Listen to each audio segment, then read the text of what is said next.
Hello everyone, welcome to the world of education EduPresh.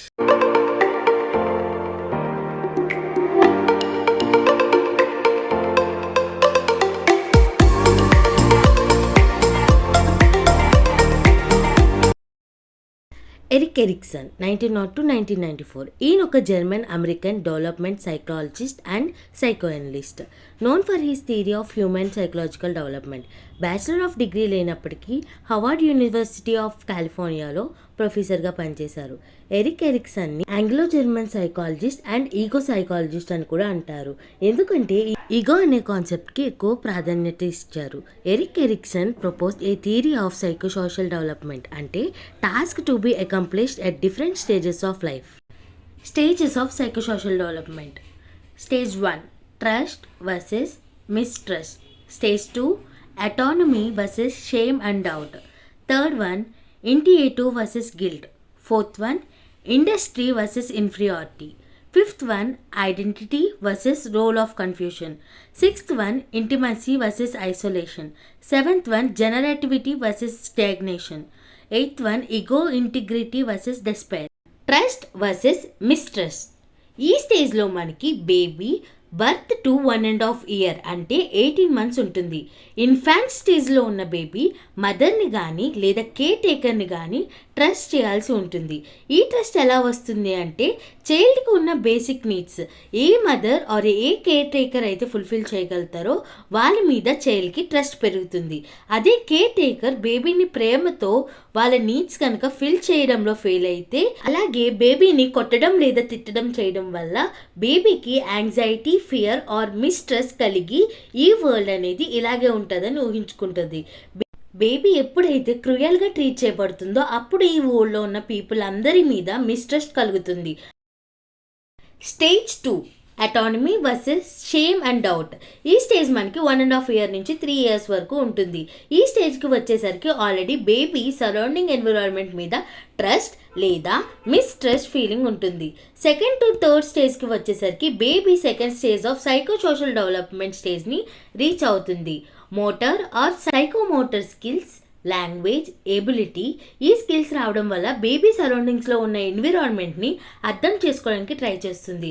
అలాగే surroundings మీద ఉన్న ఎన్విరాన్మెంట్ని experiment చేయడానికి ట్రై చేస్తుంది.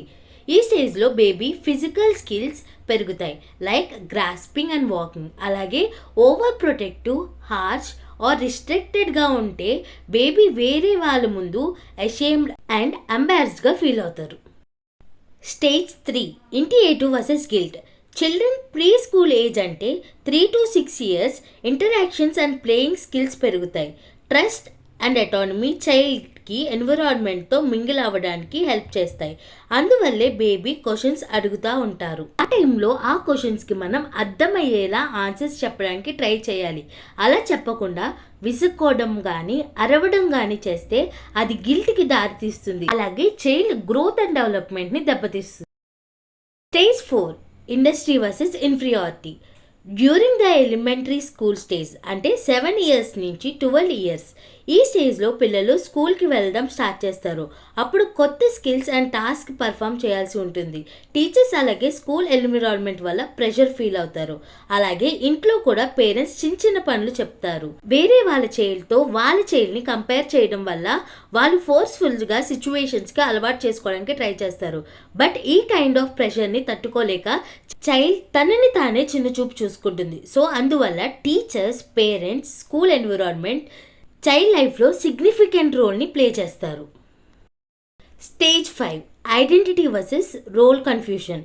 ఇన్ అడాలసెన్స్ అంటే 12 to 20 years, ఈ ఏజ్లో పిల్లలు ప్యూబర్టీ స్టేజ్ని రీచ్ అవుతారు. బాడీలో వచ్చే సడన్ చేంజెస్ అంటే ఫిజికల్ ఆర్ మెంటల్ ఫంక్షనింగ్, దీనివల్ల వాళ్ళ బ్రెయిన్లో సెవరల్ క్వశ్చన్స్ రేజ్ అవుతూ ఉంటాయి, లైక్ నేను ఎవరిని, నేను ఎందుకు ఏం అవ్వాలనుకుంటున్నాను, అలాగే నేను చైల్డా లేదా అడల్టా అన్ని క్వశ్చన్స్ రేజ్ అవుతూ ఉంటాయి. ఎందుకంటే తన బాడీలో వచ్చిన ర్యాపిడ్ చేంజెస్ వల్ల. అలాగే యాంగ్జైటీ అండ్ ప్రెషర్. ఎడ్యుకేషన్లో ఏ కోర్స్ చూస్ చేసుకుంటారు, ఫ్యూచర్ ఎడ్యుకేషనల్ డిసిషన్ అనేవి తనే చూస్ చేసుకోవాల్సి ఉంటుంది. సో ఈ ఏజ్లో టీచర్స్ అండ్ పేరెంట్స్ వాళ్ళకి హెల్ప్ఫుల్గా ఉండాలి. Stage 6, intimacy versus isolation. ఇది 6 స్టేజ్ ఆఫ్ సైకోసోషల్ డెవలప్మెంట్. ఇది 20 ఇయర్స్ టు 45 ఇయర్స్ వరకు ఉంటుంది. ఈ స్టేజ్ని మనం అడల్ట్హుడ్ అని కూడా అంటాం. ఈ స్టేజ్లో ఉన్న హ్యూమన్ రిలేషన్స్కి ఎక్కువ వాల్యూస్ ఇస్తారు. ఈ రిలేషన్స్ని కాపాడుకోవడానికి సమ్టైమ్స్ మనం ఈగోని కూడా వదులుకుంటాం. అలాగే సాక్రిఫైస్ కూడా చేస్తాం.